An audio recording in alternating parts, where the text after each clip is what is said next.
Oh, it's looking great, Granny.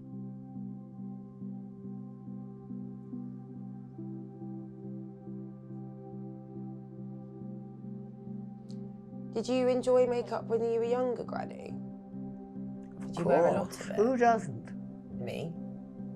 I don't ever wear makeup, No, Granny. you don't, do you? No. You're wonderful. No. I love it. No, I think it's wonderful. It's the No, thing I that should probably wear more. No, I've already known you for always as my grandchild that doesn't wear makeup. Oh, is that your nickname? That's my middle name, actually. Yeah. Aggie No Makeup Johnson. I do no makeup, that's right. It's okay. There you go. Yeah. It's only really in the past couple years that I've really, really noticed a real difference in the way that I have to interact with her. When she was first diagnosed, I never felt that there was that much of a difference between how she was normally, because she is so chatty, and a lot of the way that she even acts now is actually how she would act before. But it's as time's gone on, that's become obviously a lot more clearer, and I've seen changes. But I think when she was first diagnosed, I think especially because my granddad had it at the time, who was very, very far along with it, it didn't really feel as real, her having it, as him having it, maybe. But now it does feel real. You talk about your dad a lot more than your mum. Oh, well, he was so lovely. He was a very good and great man. He was the doctor to all sorts of people, including Churchill.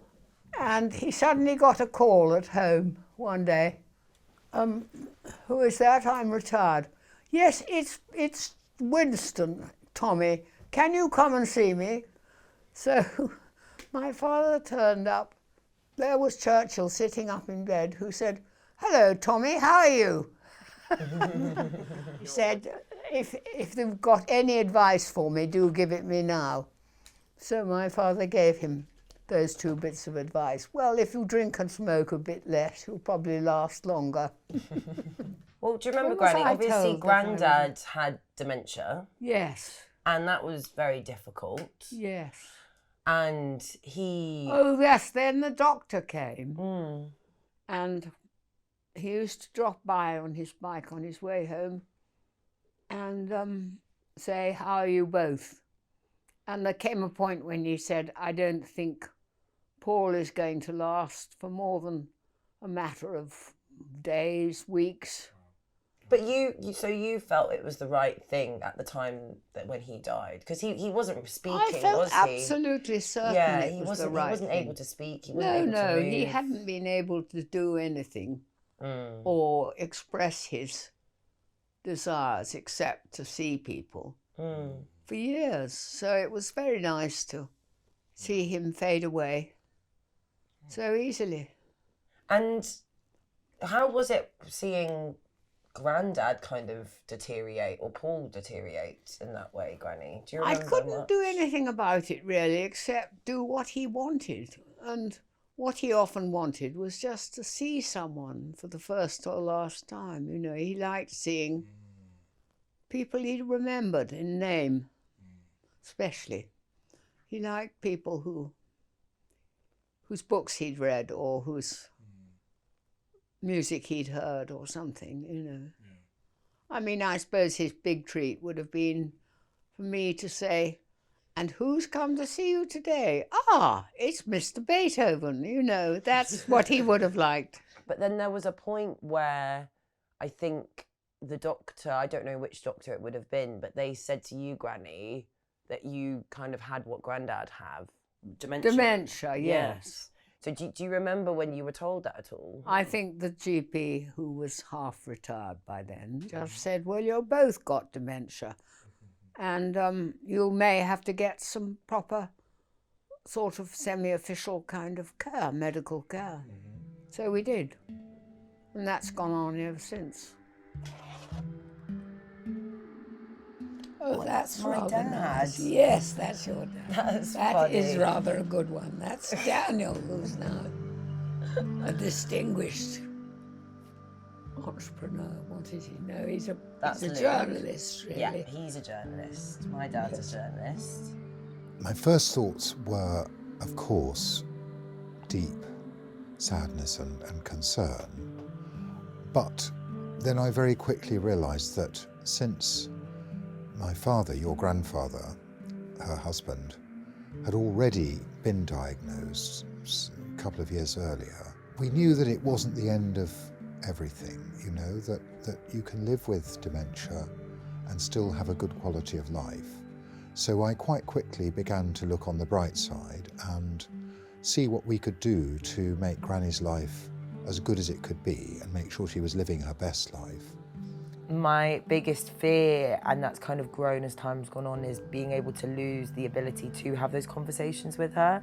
And I think when it started to become a little bit more real to me was when she just couldn't hold a conversation for as long as we usually would be able to. And it suddenly became a lot more of I had to really focus on trying to get her to stay engaged or be very aware that she is too tired to have this conversation or that kind of thing.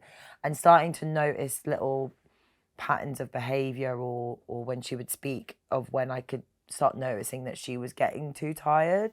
I noticed her getting a lot more anxious about having conversations because I think she started to become more and more aware of the fact that she was struggling having those conversations, if that makes sense. And then that made me sad because I know how much she treasures socialising and being with her family and her loved ones, and to see her starting to struggle with that a little bit more at times was difficult because, yeah, I know it's like her favourite thing in the world. One of the things that happens is that people generally, I think, and she in particular, they lose that filter, they lose all those inhibitions that they might have had before. And so sometimes they say things that are a bit startling or some might say inappropriate. I was born down the road here, in Eldon Road, Kensington. Not very far. It's next door to the man whose portrait you can see in the hall, who is T.S. Eliot. Well, he turns up here. The trouble is, if you have a best friend like that, who was also a neighbour, you know, he turns up here whenever he feels like it. And that's sometimes embarrassing. I think she's still very much herself.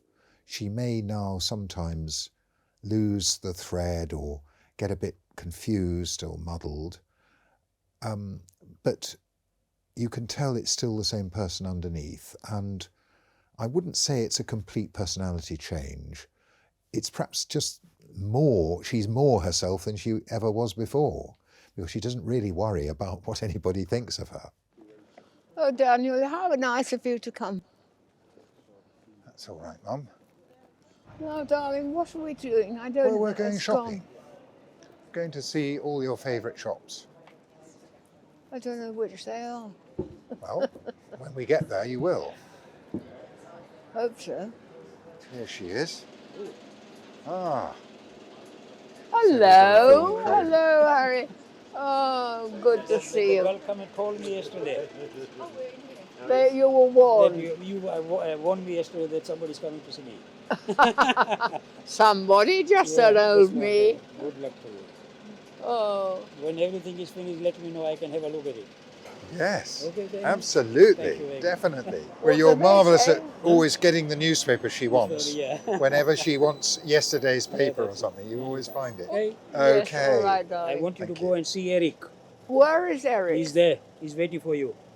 Ah, yes. No, in the The fruit the man. green- The fruit man. fruit man. Yes. Oh, yes. He's there Oh, now. yes. Is Right, he? let's Yeah, go and if see you go him. late, he will go home. Oh, yes. Oh, we yes, must see I him. want to see him. All right then.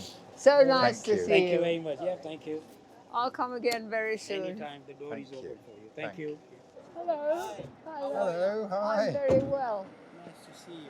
Thank you, both of you. Thank you very much. Thank you so much. Wow. I know. Well, that's what I wanted to come in here for. It's the best food shop there is. Look, Whole Foods, popping Yeah, Whole corn. Foods. That's a big thing at the moment, Granny, is Whole Foods. Is it? Yeah. Yes. So do you want one? Not right now, but I'm just appreciating the tomatoes. Yes. I'm liking the look of them. I'll tell you what I like best. I like the aubergines very much. Aubergines, yeah, the There. aubergines are good. Oh, look. Here we are. Why am I being filmed from the front door? Oh, look up there. There's a bird. How lovely. I think the biggest struggle is with myself. I know that what I need to do is go with the flow, accept her view of things and not argue with her. But we've always in the past been quite an argumentative family, and I want her to stay in touch with the real world. And so when she starts off on, you know, one of her stories, which I know is filling a gap in her memory where she's not really sure what happened, but she wants to make sense of it. And I say, no, Mum, that's not quite what happened, is it? You know, that wasn't how it was. And I see her face fall, and I know then that perhaps I've said the wrong thing. And so I think perhaps keeping control of yourself and thinking carefully before you speak to someone with dementia is important. They're trying to make sense of the world around them, and sometimes they're not going to stick strictly to the facts, but it doesn't always matter very much. And sometimes they're telling a beautiful story, even if it isn't quite what you remember. And so you just have to go with the flow. So that's got bits of bacon. I know, Mum, yes, you Yeah. just give it a go. No, you nearly lose your skirt in front of the Queen. You do remember things like that. Well, I remember places, and then when I've remembered the place, it's also good if you can remember the face that goes with the place. Yes. Yeah, Oh, that's a good rhyme, isn't it? that is a good rhyme. Who made that rhyme up? Someone I know. I feel like you did just then. No, someone did. Well, You know, I think like- that's really interesting that you say that, Granny, about remembering places and then attaching faces to places. Oh, that's so much the best Yeah. way. When you're my age, you'll do that. Yeah. So would you attach my face to any specific place? Or would it just be you imagine me here? Because that's where I mostly see you now, is here. So do you have a place that you associate with my face, maybe? Or no? Well, yes. Manchester. Definitely Manchester, but I didn't want to. Whenever we mention Manchester, you say Aggie. Yes, I do, always. Yeah. I have to get the coach back to Manchester. I know you do. I know. But I'm going to be back here really soon, in like a couple weeks. So I'll come That's see you not then. soon enough. I know.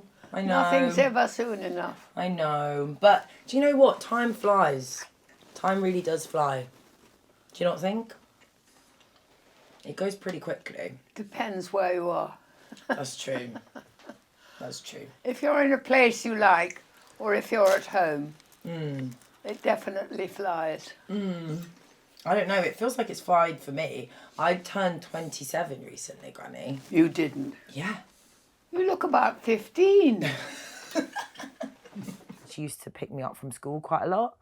And we used to always have like quite good chats in the car and that kind of thing. But she also would drive really, really, really fast, and I would get car sick. And she would always think that there was something wrong with me because I'd always end up throwing up. But it's kind of, it was just nice, like, time just to spend with just me and her. I shall always remember when at one of her oldest friend's funerals, she managed to give a funeral address to a large room full of people in the crematorium and spoke clearly and was able to read the speech that she'd written for herself. And I thought that was a wonderful thing to be able to do when you're several years into dementia, to be able to still have that much presence of mind. So that was a good memory. I think, obviously, all old age involves people being frail and needing help.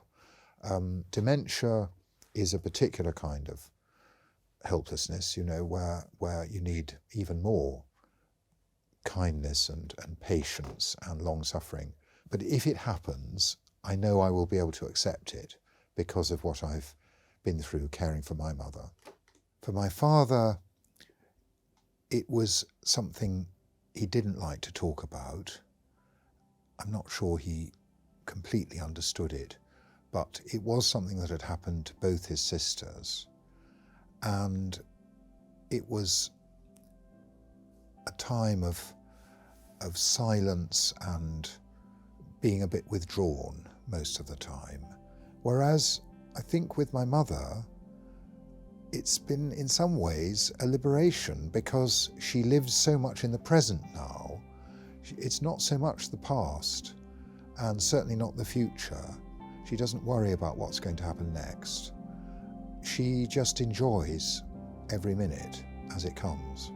Is there any party that stands out to you from your memories? Oh, for God's sake, I've No been worries. to far too many. I mean, thousands. Thousands. It's probably best not all those memories come out then. Yeah. Oh, I love all. I want everything to come out. I think everyone should be free when they get to 90 to say anything about themselves or anyone else. I really do. I think it's the time when it's free for all. Freedom.